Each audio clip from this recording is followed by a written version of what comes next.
যে ফেসবুকে একটা মন্তব্য করেছেন যে এই দেশের কর্মজীবী নারীরা হচ্ছে পতিতার স্বামী, সেই কথার প্রতিবাদে আজকে বাংলাদেশ জাতীয়তাবাদী মহিলা দল আমরা একত্রিত হয়েছি।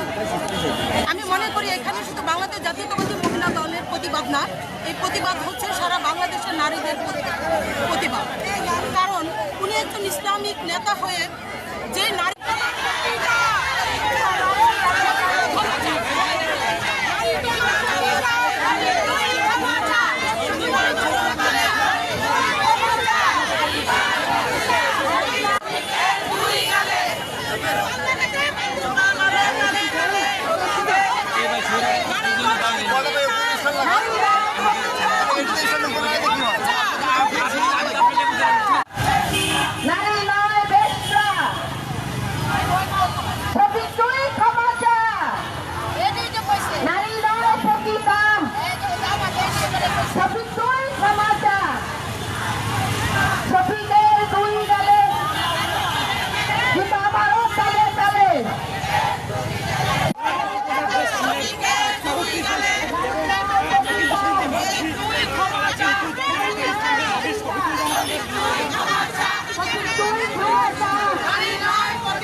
দর্শক আপনারা